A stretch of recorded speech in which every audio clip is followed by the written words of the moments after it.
The Honjo Masamune is the ultimate samurai sword. In Japan, it's regarded as a national treasure, a thing of beauty, shaped by fire, a thing of power, born of water. Forged centuries ago by master swordsmith Masamune. If it's a Masamune, it's almost like having crown jewels. Proven in battle for centuries. Legend tells of a just blade, discerning and honorable. It was venerated as the hereditary sword of power by the ruling shoguns. Passed from generation to generation for 700 years. But in the aftermath of the Second World War, it disappeared. It is the vanished embodiment of Japanese tradition and an object of great desire. Records tell us a mysterious US sergeant took it to be destroyed. But some say he saved it and took it home to America. Now worth millions of dollars, experts believe it may still be out there. I still somehow feel that it still does exist, possibly unrecognized. This is the story of the ancient legendary Honjo Masamune, lost sword of the samurai.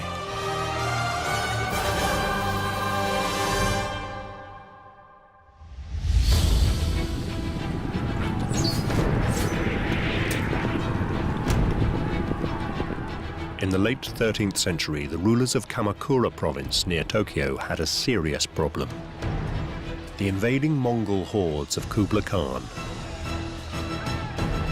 Under the onslaught, their weapons simply weren't up to the task. When the Mongol invasion happened, Japanese swords were nice, slender, beautiful-looking things, but they broke on the Mongol armour.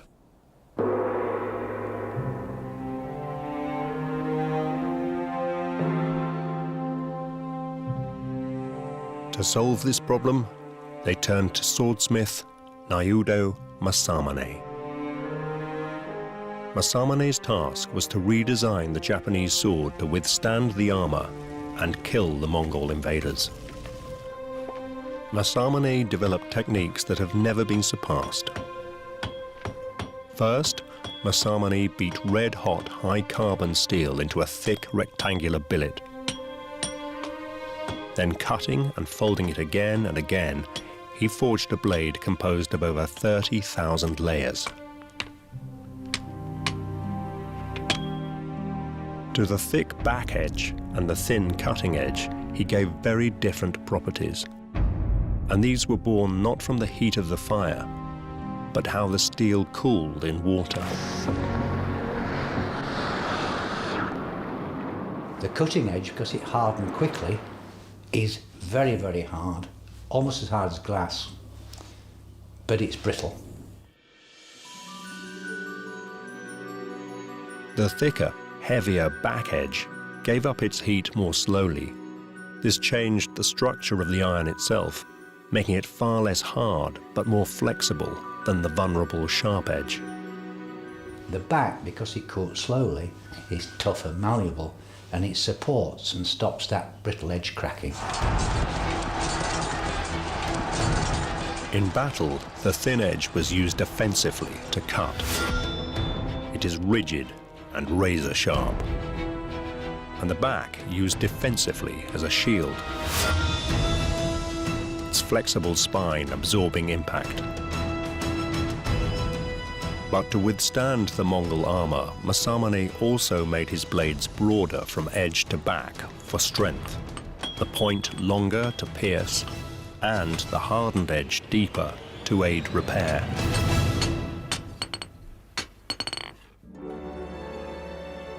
And so, Masamune brought the samurai sword to the peak of perfection, exemplified by the Honjo Masamune. Not just a weapon, but a work of art, an object of beauty. And Masamune's name still resonates throughout Japan today. He's known to school children in Japan. They might know nothing else about Japanese swords, but his name is known.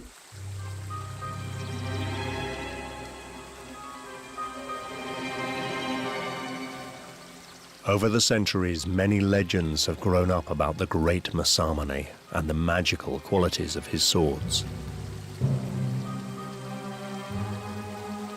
One of Masamune's pupils thought that after many years' training, he had surpassed his master. To test the quality of their respective blades, they suspended them in a stream.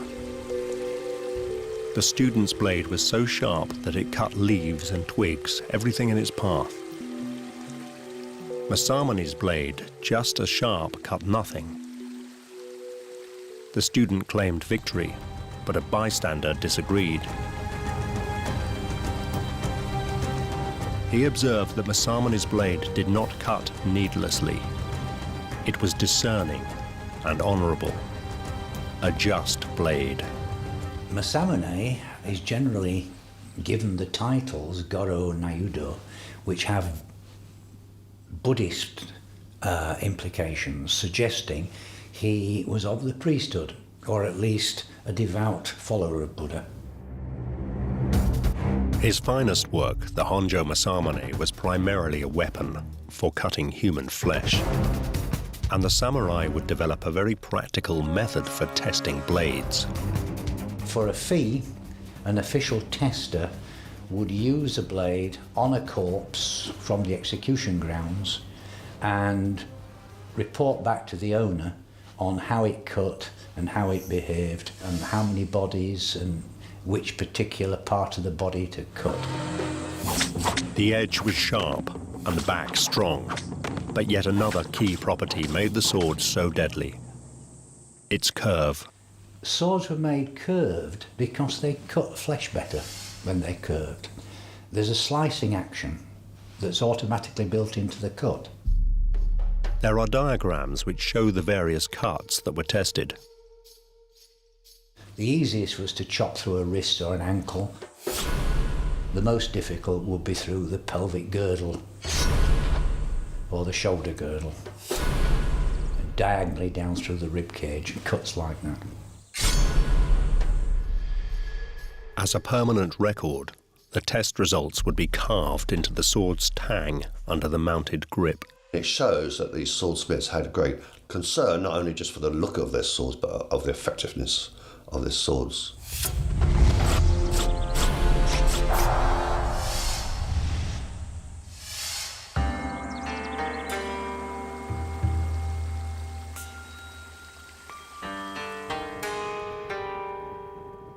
History doesn't record precisely when Masamune drew from his furnace the greatest blade he ever made, the Honjo Masamune.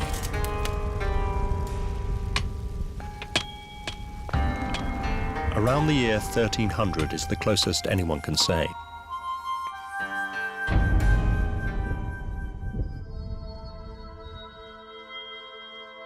Nothing is known of its early life or battles, who wore it proudly in his belt, or who inherited it over the centuries. Such a fine sword would have played an important part in the rigid social structure of feudal Japan, in which everyone knew their place. At the top was the shogun, who was if you like, a military dictator. Below him would be various large landowners. The powerful landowning lords, the daimyos, were protected by the knightly class, the samurai. The name literally means one who serves. The soul of a samurai is to serve. The soul of a samurai is to wait. The soul of a samurai is to follow his lord, until such time as his lord may want him. The sword was an essential part of a samurai's dress, the uniform of his class. The long sword was a large part of who he was. The sword was something more than just a weapon. It was his most prized possession. It was described as the soul of the samurai.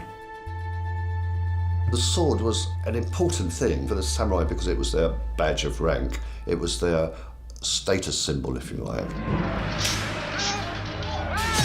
Just as a samurai's life belonged to his lord, lives of those with a lower rank, farmers and peasants, belonged to him. The samurai were allowed to cut down anybody without any excuse. If you insulted me and you were a peasant, I could just cut you down and that was it.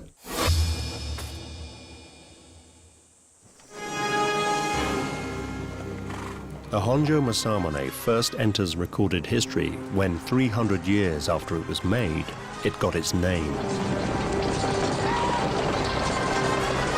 In the 16th century, in battle, General Honjo Shigenaga was attacked by an enemy with Masamune's masterpiece. The sword had already claimed a number of trophy heads that day, but General Honjo Shigenaga prevailed, and finally victorious took the sword as his prize. From then on, it bears his name, Honjo Masamune.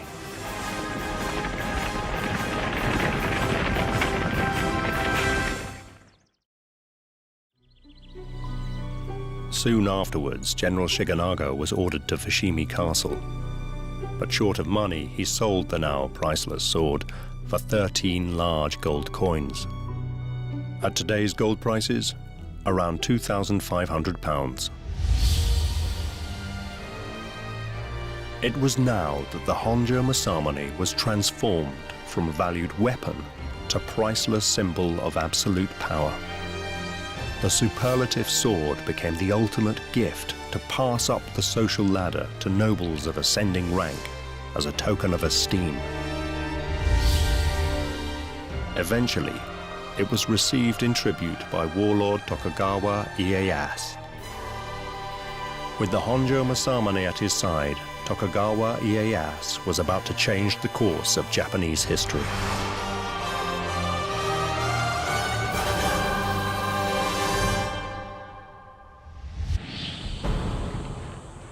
Japan was being torn apart by civil war.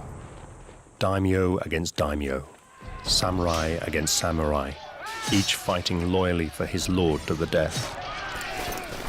Finally, in 1603, Tokugawa Ieyasu amassed enough military power to seize overall control. He made the emperor a mere figurehead. Ieyasu himself would rule all Japan as military dictator. He would be the shogun. Japan was at war for 150 years between the 15th and the 16th centuries. And the great Tokugawa achievement is to make peace break out, if you like.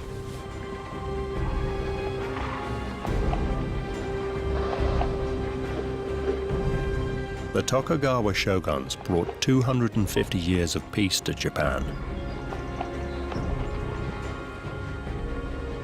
And their ceremonial sword was the Honjo Masamune. Over the centuries, the hereditary sword of the shoguns was passed from generation to generation. Even after the Tokugawas fell from power in 1868, the great sword continued to be handed down within the aristocratic family into the 20th century. In 1939 in Tokyo, it was designated a Japanese national treasure, a survivor of 700 years of turbulent history. It was only in the upheaval of the Second World War that the mystery of the Honjo Masamune begins, when it disappeared.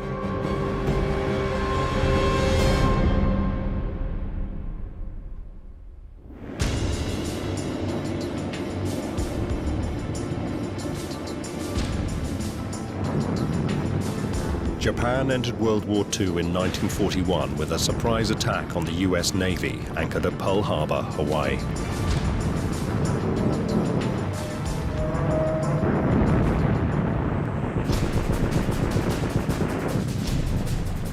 As Japan poured millions of troops into battle, the High Command boosted recruitment and morale by fostering the ideals of Japan's ancient past, Bushido, the way of the warrior, and the heroic exploits of the samurai. So they gave out swords. If you were recruiting people from backgrounds which had no military history whatsoever, the simple act of recruiting them, giving them a sword, or allowing them to wear a sword and carry a sword was, in a way, elevating them in status and giving them a pride. Every officer, sergeant and corporal had to wear a sword as part of his uniform. The sheer number required was huge. So these modern military swords were not hand-beaten by master craftsmen in the traditional way. A lot of swords made for officer class were mass-produced from pieces of steel, usually a piece of railway line. A lot were made in factories. All of the swords made for NCOs were mass-produced in factories from ordinary steel. By the Second World War, there are estimated to have been as many as 2 million swords worn by the Japanese military. The symbolism of the sword continued to be promoted in Japanese propaganda throughout World War II. This pilot on the cover of Japanese propaganda magazine Front in 1943 carries his sword center frame as a symbol of honor, justice, and fighting spirit. It's a very well-informed, very well-composed, highly artistic, and very effective image. But it's not true. This is not how pilots got into planes. This is staged. But samurai myths about sacrifice become very useful for steeling yourself before you are going to get into the cockpit of a plane in which you are probably going to die.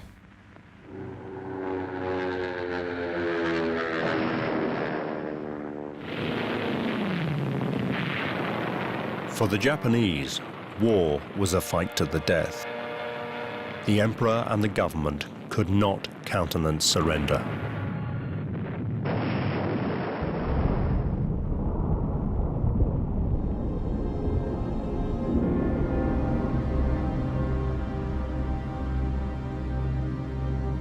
On August the 6th and 9th, 1945, American B-29 aircraft dropped a nuclear bomb on 2 Japanese cities, Hiroshima and Nagasaki.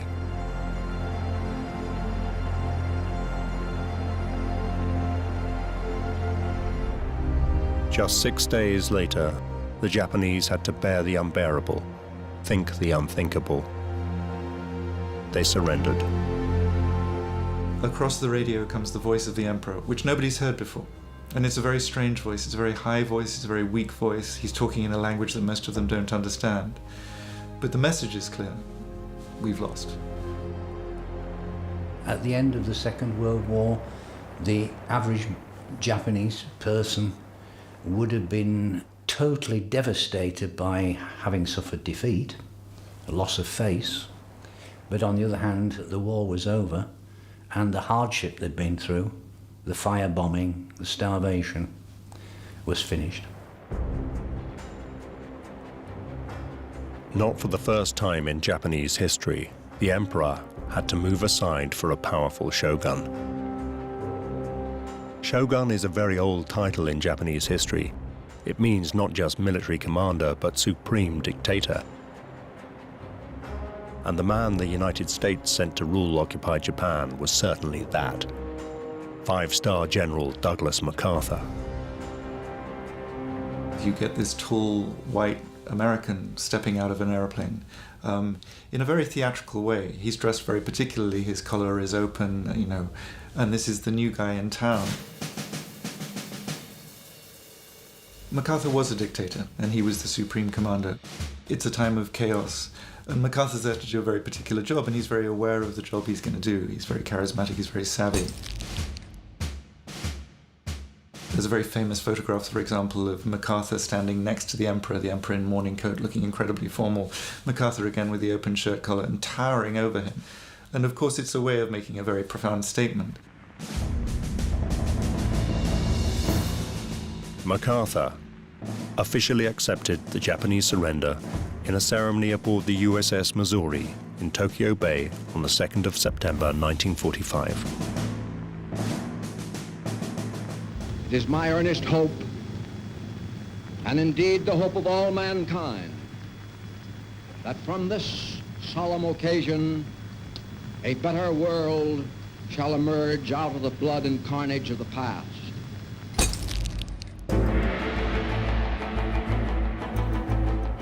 As soon as the surrender was signed, MacArthur, as Supreme Commander Allied Powers, set to work. He issued SCAP General Order No. 1. The immediate surrender of all Japanese armed forces. MacArthur demanded they cease hostilities and lay down their arms.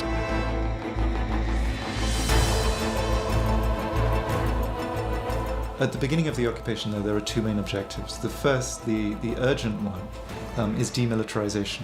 You have to take the stuff away, you have to make sure they don't do it again. MacArthur's plan was to make sure Japan could never wage war again. Total demilitarization and disarmament were paramount.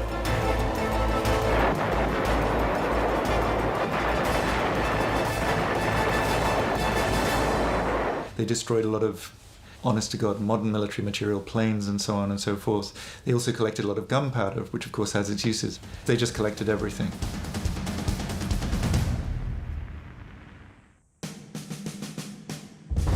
MacArthur soon destroyed hundreds of ships and thousands of planes. But what should he do with all those swords? Every Japanese officer, sergeant and corporal carried one at his side. There were millions of them. But MacArthur was determined to collect every one.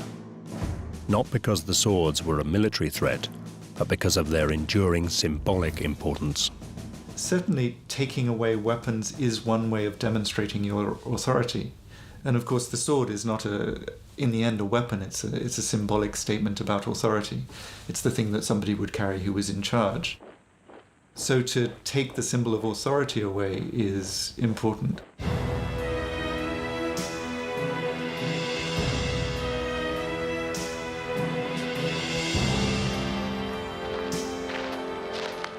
All over the Pacific, surrender ceremonies were organized by the victorious Allies. On parade grounds in Sumatra, Burma, and Malaya, Japanese fighting men suffered the humiliation of surrendering their treasured swords to the Americans.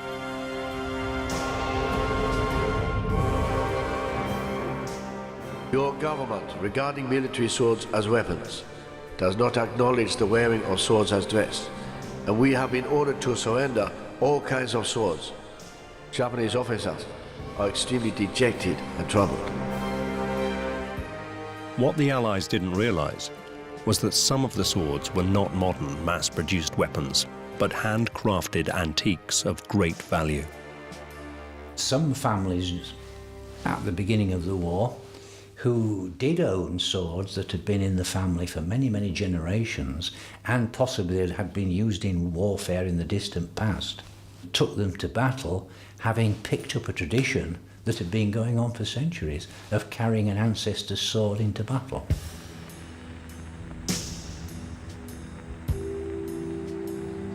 Surrendering a venerable family heirloom was especially painful.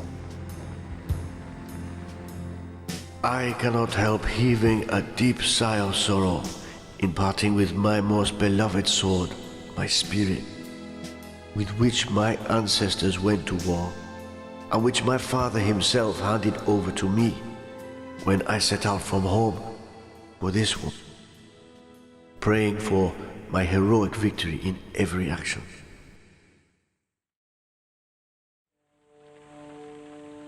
Hundreds of thousands of swords were surrendered. But what to do with them? Some were awarded to Allied officers or to civilians who had distinguished themselves in the war effort. To one, a crude, mass-produced blade. To another, perhaps a centuries-old work of art.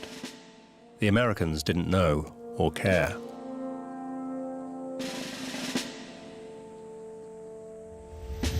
But most of the swords were not given away. They were destroyed.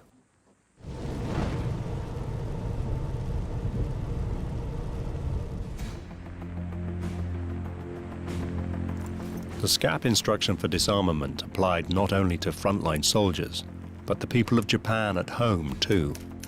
Even swords in private hands.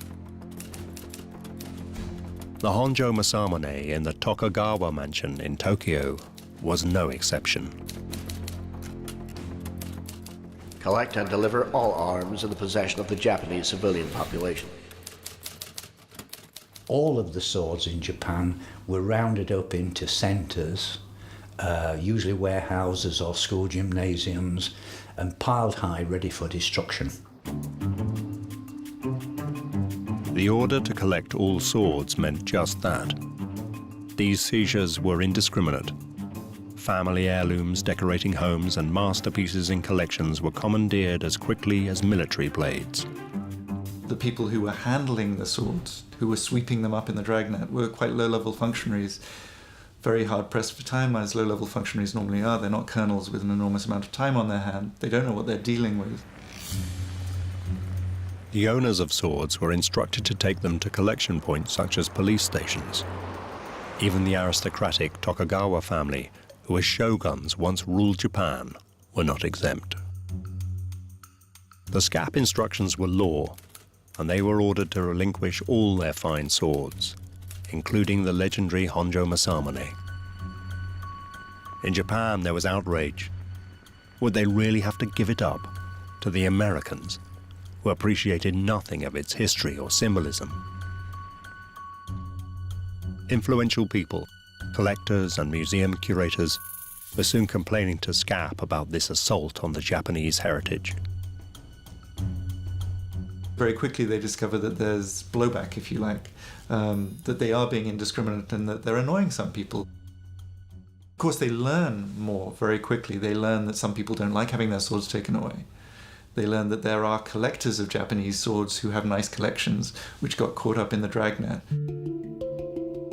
A key figure in trying to save swords, like the Honjo Masamune, was Dr. Junji Homma of the Tokyo Museum. He met military police commander Colonel Victor C. Cadwell of the US 8th Army, the officer in charge of weapons collection. Dr. Homma explained that some swords were ancient works of an almost forgotten art, like the cathedrals of the West. A vivid symbol that was an extension of the samurai himself, influencing Japanese art and literature. Dr. Homma argued that they were not military weapons at all. Treasures like the Honjo Masamune were art swords. It was people like Homma who coined the phrase of Japanese art swords in order to save them from destruction by the occupying forces. It was essential they were preserved because they were part of Japan's historic artistic inheritance. Then this term art sword was devised. Homma succeeded and convinced Colonel Cadwell that Japanese swords were not simply wartime weapons and should no longer be treated as such. SCAP Instruction 12 tried to clarify the situation.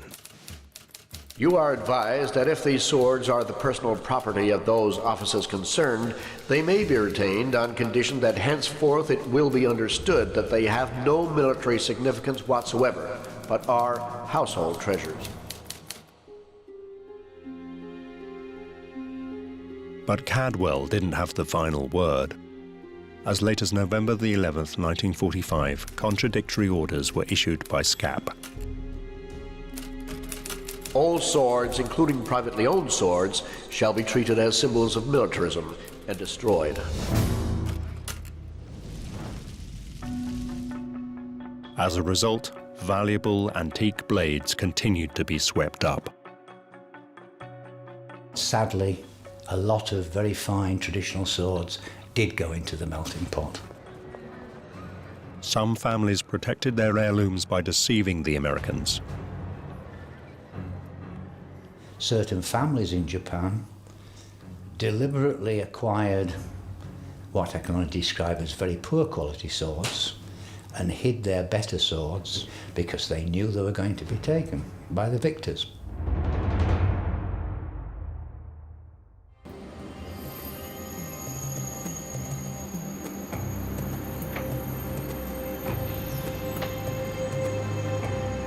But the Tokugawa family did no such thing. They took a very different, honorable course and accepted the latest edict from SCAP.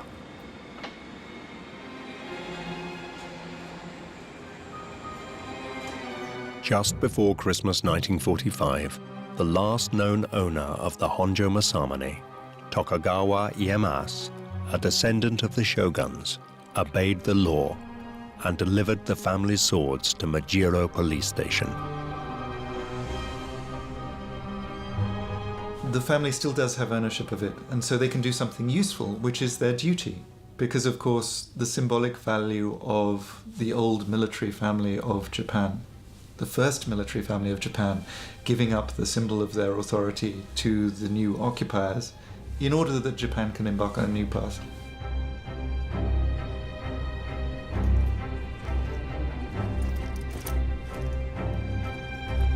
Tokugawa Ieyasu handed in 15 swords, bundled all together.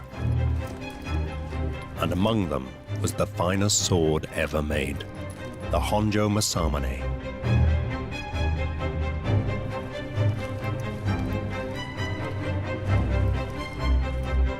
Mr. Tokugawa never saw the great family sword again.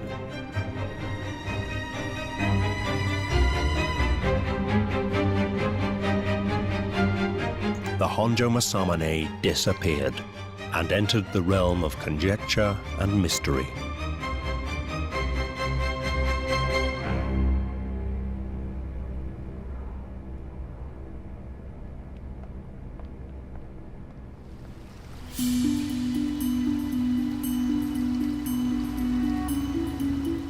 The first clue to what became of the lost sword of the samurai appeared in New York 20 years after the end of World War II. The August 1966 edition of Saga, an American adventure and mystery magazine, contained an article listing Japanese national treasures that went missing after the war. The list of 14 swords included the Honjo Masamune. Here in black and white, it recorded that a Sergeant Cole D. Bymore of the 7th US Cavalry had collected it from the police station at Majiro. But how reliable was this record? What is undoubtedly true is that the 7th Cavalry patrols were in Tokyo and did make inventories of all arsenals, factories, barracks, and storage depots. They also disposed of munitions and conducted patrols in search of hidden Japanese weapons, including swords. This corroborates the Saga magazine article.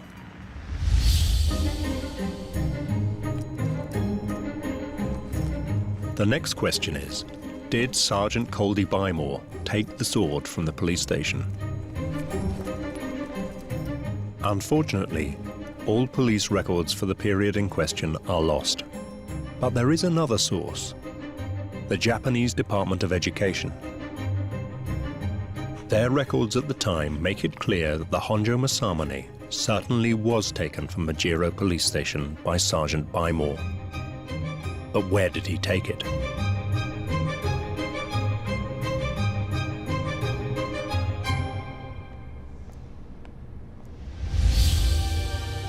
All over Japan, collected swords were piled high in warehouses before being dumped at sea or melted down for scrap iron. In Tokyo, for Sergeant Cole D. Bymore, storage was at the Akabane depot. To avoid the destruction of art swords, every blade at Akabane was scrutinized by Dr. Junji Homa's inspection committee. It was a big success. Nearly 5,000 swords were identified as important cultural artifacts and returned to their owners. But the Honjo Masamune was not among them. Was it fed to the furnace and destroyed? Or did Cole D. Bymore keep it for himself? I think it's most unlikely that the Honjo Masamune sword did go into a melting pot. The Tokugawa, having been shoguns of Japan, and hence at the pinnacle of Japanese society, would have had some extremely fine swords. And I'm pretty sure that even the police in the local police station and the sergeant to which they were handed over to would have recognised the quality of the mountings, if nothing else. And therefore, I suspect they were shipped back to America pretty quickly.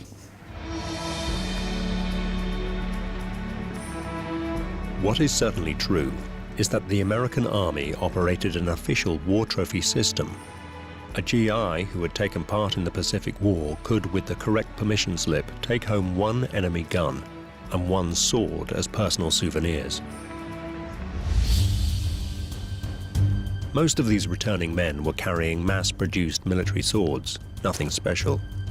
But some GIs unknowingly had centuries-old works of art of great cultural and monetary value. It's very possible that the Honjo Masamune was taken by Coldy Bymore as his personal memento. If this was true, the question then became, when did Sergeant Bymore get shipped home? And did he carry the Honjo Masamune with him?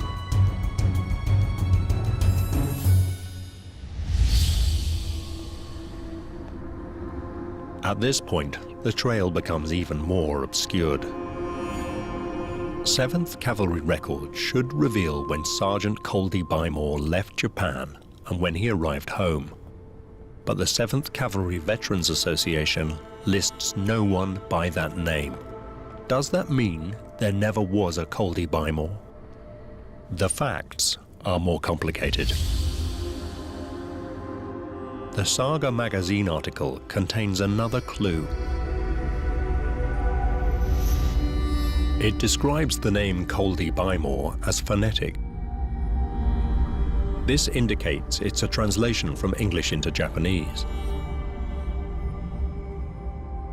The strange name Coldy Bymore may be inaccurate.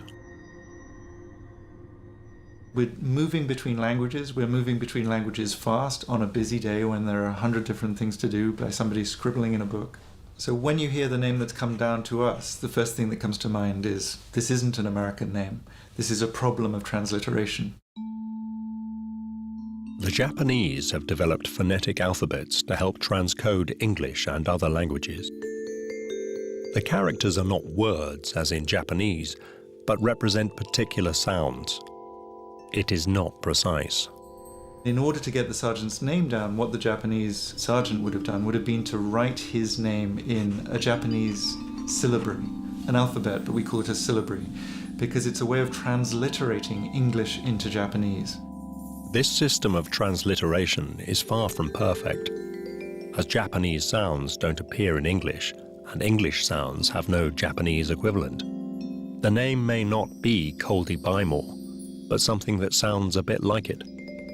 If you think back to that moment when he wrote it down, it sounds something like Goru di Baimor, or maybe Bimoru, and actually then transcribing back, because it went both ways.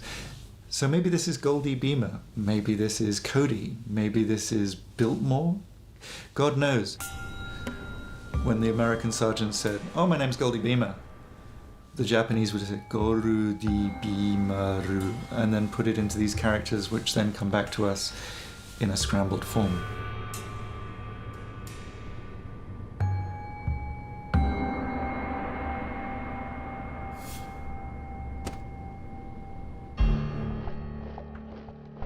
So was there a 7th Cavalry Sergeant in Tokyo on the 18th of January 1946 with a name similar to Coldy Bymore?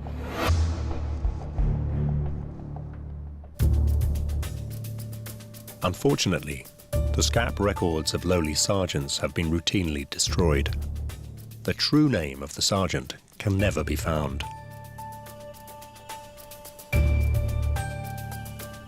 But even so, many believe the Honjo Masamune could still turn up.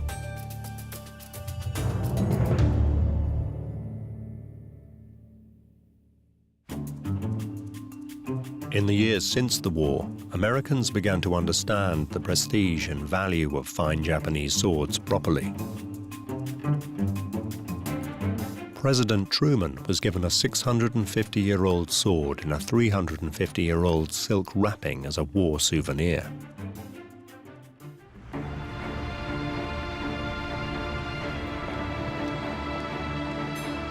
The Allied occupation of Japan continued until 1952, and the influx of swords to America after the Second World War was like a tsunami.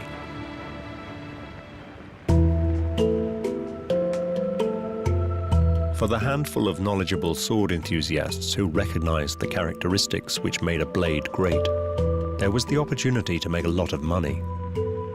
I could quite easily buy swords one day for £15 and sell them the next day for £300 or something, which is incredible sort of stuff.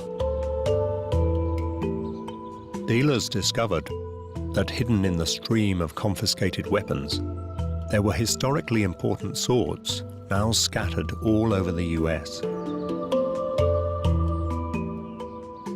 America has still got thousands of swords stashed away in attics, box rooms, garages, which was brought back as trophies and are merely regarded as, oh, Grandad's old sword. Could the Honjo Masamune be among Grandad's old swords? Since World War II, there have been thousands of ads placed in newspapers all over the US offering to buy Japanese swords. These were the days when a fine collection could still be acquired very cheaply. In America, especially over the 1970s and 80s, I've heard it termed as the gold rush over there. And people were making fortunes buying, selling swords, and mostly selling them back to Japan.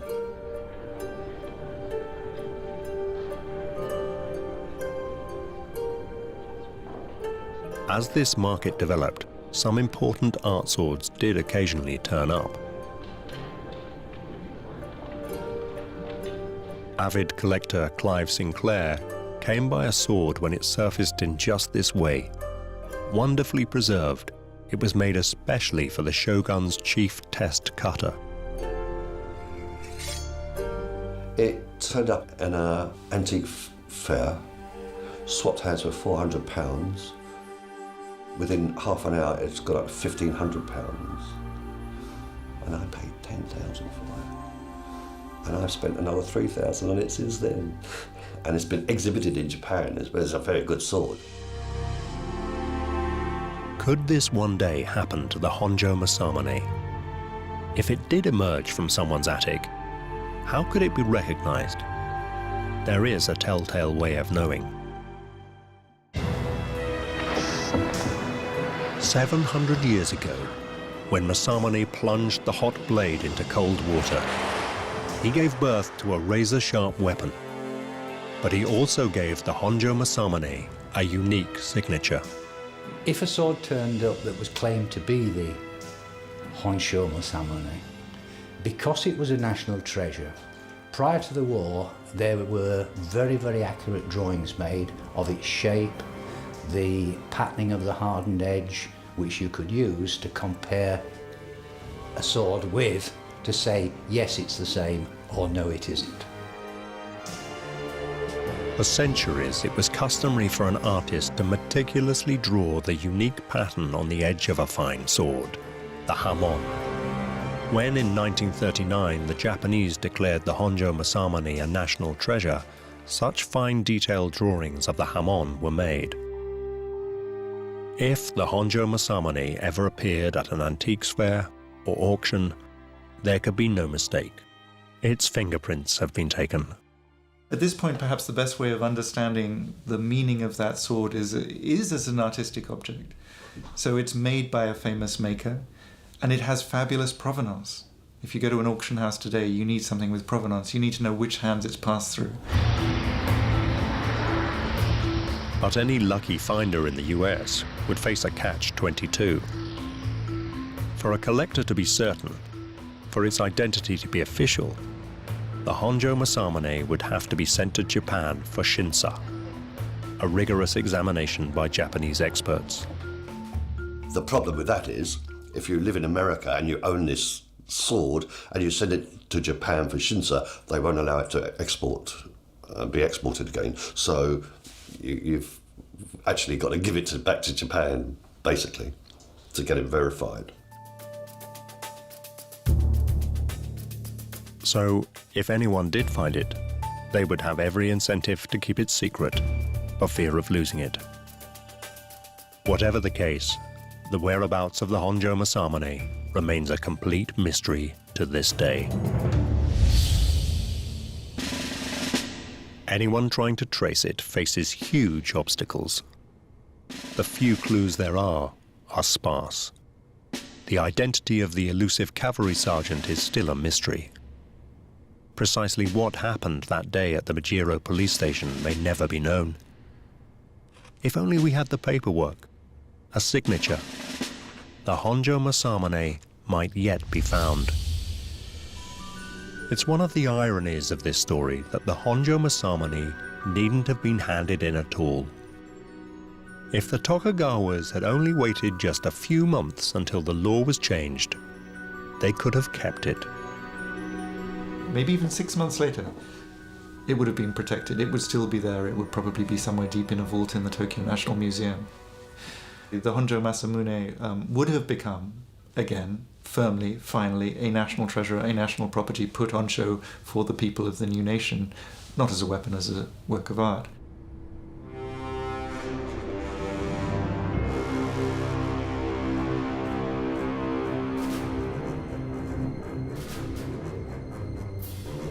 There is another irony.